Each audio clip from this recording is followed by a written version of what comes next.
अंशों का हरण यानी कि फॉरफिटेड शेयर। तो सबसे पहले मैं आपको ये बताना चाहता हूँ कि अंशों का हरण किसे कहते हैं। अंशों के हरण का मतलब होता है कि कंपनी को कुछ अंशधारी अंशों का भुगतान नहीं करते। इसका अंशों का ऐसे अंशों को कंपनी क्या करती, जब्त करती है। आप लोगों ने सुना होगा कि जैसे कि आपने कोई नई गाड़ी ली, गाड़ी फाइनेंस पे आपने खरीदी, फाइनेंस में परचेज करने के बाद आपने इंस्टॉलमेंट भरी नहीं। फाइनेंस कौन करता है? बैंक करता है। कंपनी को पैसा मिल गया, लेकिन जो है बैंक को जो इंस्टॉलमेंट बांधी गई है या दी गई है, तो वो आपने वहाँ पैसा नहीं दिया। तो जब पैसा नहीं दोगे तो आदमी का बैंक वाले क्या करेंगे? आदमी को भी उठा ले जाएंगे उसके घर से और गाड़ियों को उठा ले जाएंगे। कहाँ उठा ले जाएंगे? अपने बैंक में। और आदमी को ना बैंक में ले जाएंगे, आदमी को जेल में बंद कर देंगे। और जो गाड़ी की क्या करेंगे? नीलामी करेंगे, और नीलामी से जो पैसा आएगा उससे उसकी पूर्ति करेंगे। अगर उसके बावजूद पूर्ति नहीं हो पा रही उसकी भरपाई लोन की, तो उसको सजा होगी व्यक्ति को। वो उसका कानूनी प्रावधान है कि कितने वर्ष की सजा होगी, वो तो चूंकि न्यायपालिका का काम है।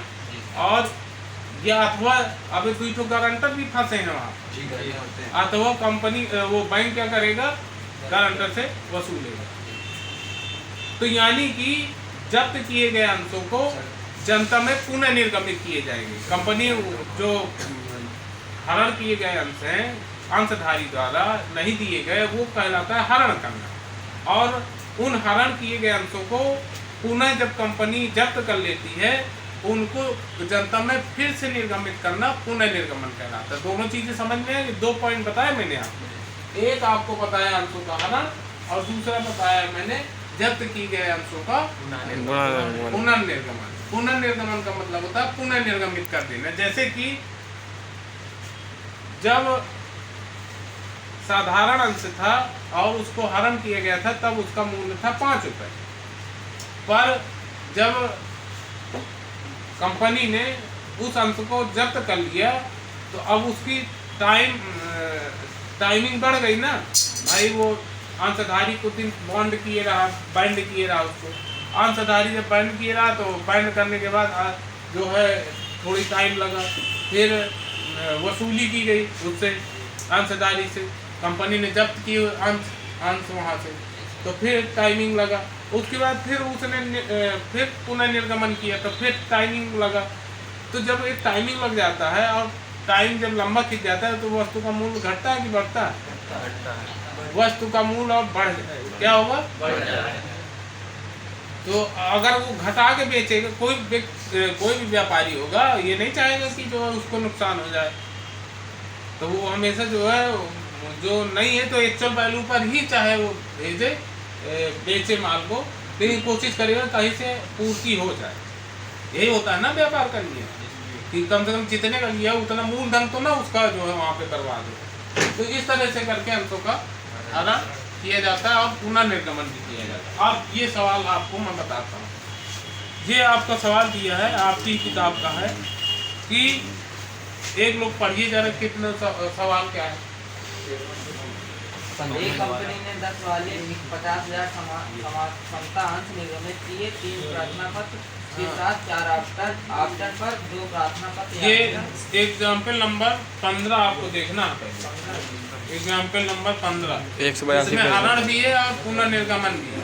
सुधा एंड कंपनी लिमिटेड ने 10 रुपए वाले 90,000 10,000 शेयर है यहाँ पे आपके। 8 आप 90,000 शेयर है, तो 90,000 शेयर है जो जनता में निर्गमित किए गए। ठीक। और प्रति अंश मूल्य उनका 10 रुपए था। एप्लीकेशन में कितना था?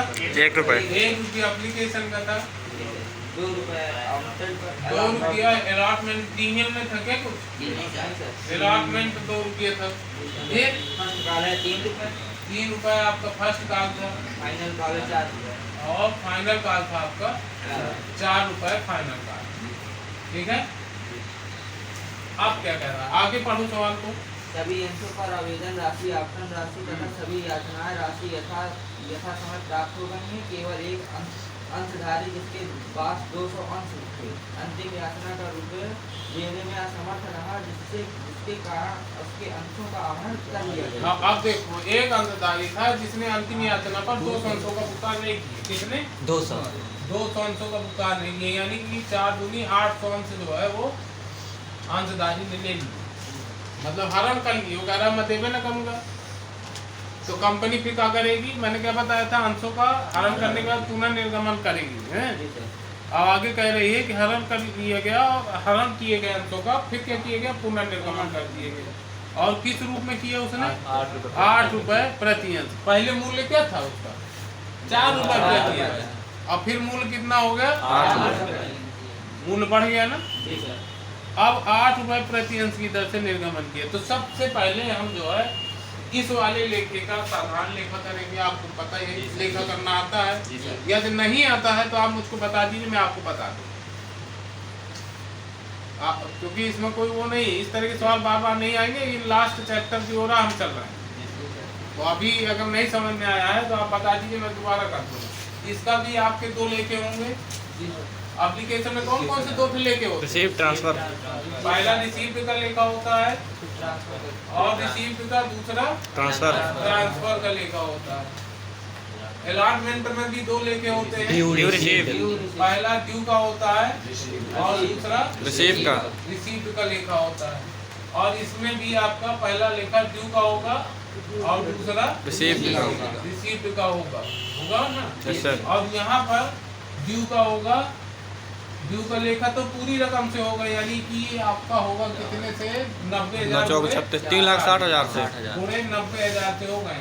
Yes sir. इसको थोड़ी जो है वो नजदीक से खींच के उसमें आप दिखाइएगा। 90 ये हो गया आपका, 90,000 से लेकर करेंगे। परंतु ये कौन से उसमें दिखाएंगे? ये दिखाएंगे हम ड्यू में। ये लेखा होगा आपका एकदम से हो जाता है यार, ठीक है, काहे का होगा? एकदम से हो जाता है। ये होगा आपका ड्यू में, ये इस रकम से आप दिखाएंगे, और इसको माइनस करके हम दिखाएंगे काहे में? रिसीव। ये इसको माइनस करके दिखाएंगे किसमें? रिसीव। ये ठीक। अब मैं फाइनल कॉल का ही आपको लेखा बता रहा हूँ, हरण का भी है इसमें। तो पहला लेखा आपका होगा फाइनल कॉल का, ड्यू का आपको आ जाएगा। अब रिसीव का लेखा मैं करता हूँ आपको। तो रिसीव का लेखा आपका क्या हो जाएगा? इस तरह से आपका डेट का कॉलम रहेगा, दूसरा आपका पार्टिकुलर का रहेगा, और तीसरा आपका लेजर वॉल्यूम और amount debit, amount credit, amount debit और अमाउंट क्रेडिट, अमाउंट क्रेडिट है, अमाउंट क्रेडिट।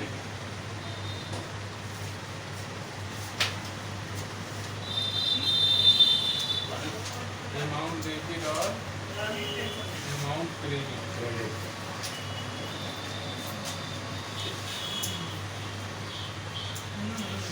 इतना हो गया। Yes sir. अब इसके बाद जब इतना हो जाएगा आपका अमाउंट डेबिट और अमाउंट क्रेडिट हो जाएगा, इसके बाद हमने ये बता दिया आपको साधारण लेखा होगा। अब ये यहाँ से चालू करेंगे फाइनल कॉल का ड्यू का लेखा। मैं नहीं बता रहा हूँ, रिसीव के लेखे से आपको बता रहा हूँ, ठीक है। तो फाइनल कॉल का रिसीव का लेखा क्या होता है बताओ जरा।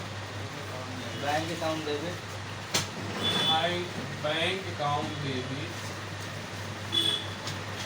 और to share first card account, to share first card, final card, final card, final call account, final call account.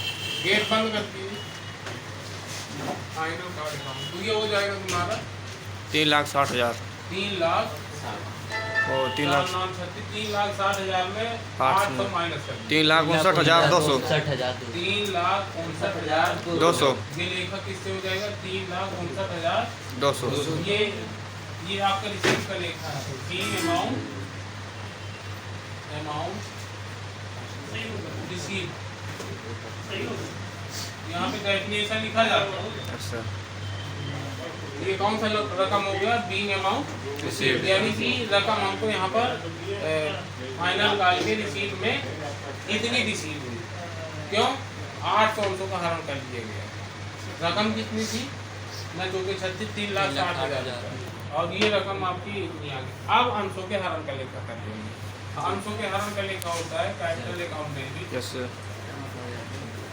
Share final call account share for 2 share to share final call account final call 2 forfeiture account to forfeiture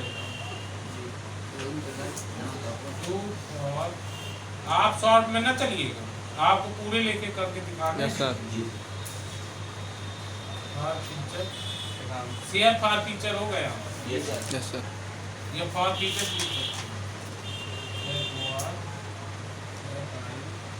चमक रहा होगा यार। ठीक है। अब कितना for teacher है यहाँ पे? 800।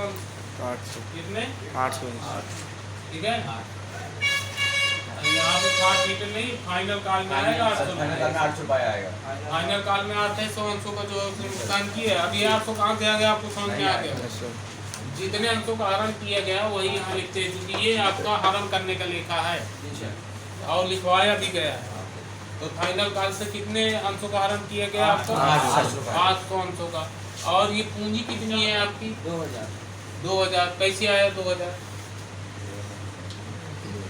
200 हरण हुए हैं तो इस कारण 200 गुणे 10 रुपये 200 गुणे 10 यानी कि 2000 का इस टोटल प्राइस में माइनस वो गुणा कर दिए तो 2000 800 घटा दिए 12 तो ये तुम्हारा कितना आ गया? आगे का प्रॉफिट में तो लिखेंगे 1200। हाँ, तो ये आ गया 1200। अब इसके बाद क्या किया है उसने? अंशों का पुनर्निर्गमन कर दिया। ये अंश कौन से थे? जो हरण किए गए। ये लेखा किसका था? जो हरण किए गए। ठीक है। अब वो अंशों को क्या करेगा? पुनर्निर्गमन कर देगा। तो पुनर्निर्गमन का लेखा हम करेंगे। पुनर्निर्गमन का लेखा क्या करेंगे? बैंक अकाउंट डेबिट क्या होता? देखो लिखवाया ना, लेकिन क्या लिखवाया? Bank account debit share for future capital account debit. Share for future capital account debit. Capital account चमक रहा है। Debit to share capital account sir ji से बताऊंगे। सब कैपिटल अकाउंट डेबिट नहीं sir, capital account to share for future capital account. और वो to share अब इन दोनों का जो अंतर होता है फॉरफिटेड का फाइनल अकाउंट का, वो अंतर यहाँ पे लिखा जाता है। कहाँ? शेयर फॉरफिटेड कैपिटल अकाउंट जहाँ डेबिट लिखा है आपका। ठीक है। बाकी सब वही रहता है।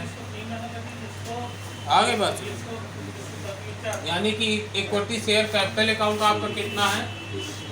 2000 रुपये है ना। 1200 में 700 को माइनस करिए 400 रुपये यहाँ लिख दीजिए।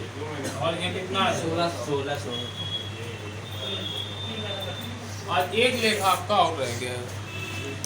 अब ये जो पुनर्निर्गमित किए जाते हैं इनको रिजर्व संचय खाते में अंशों को क्या करते हैं? डाल देते हैं, है ना। तो जो शेयर आपके पुनर्निर्गमित किए गए, ये 8 से अंशों को पुनर्निर्गमन किया है। अब आपके पास कितना शेयर बचा? उनका मूल्य 1600 रुपये था। तो शेयर बचे कितने के? जो रिजर्व खाते में वो जितने 800 अंश बचेंगे आपके। हाँ, तो 800 अंशों को रिजर्व खाते में डाल दीजिए।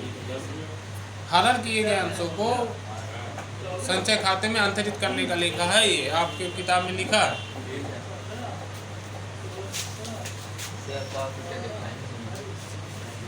यहाँ लिख दो शेयर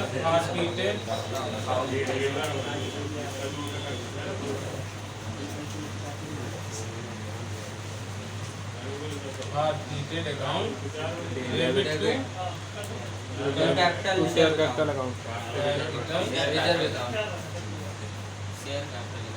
अरे वो कैपिटल रिजर्व भी लिख सकते हैं, ठीक है। तो अब बस कितना रुपये बचा आपके पास? 800 बचा। 2000 में 1600 माइनस किया तो ये बचा तुम्हारा 400। ये अच्छा, ये 800 यहाँ पर दिया हुआ है। ये 1200 में 400 को माइनस करोगे कितना बचेगा? 800। इन दोनों का अंतर आता है यहाँ पर।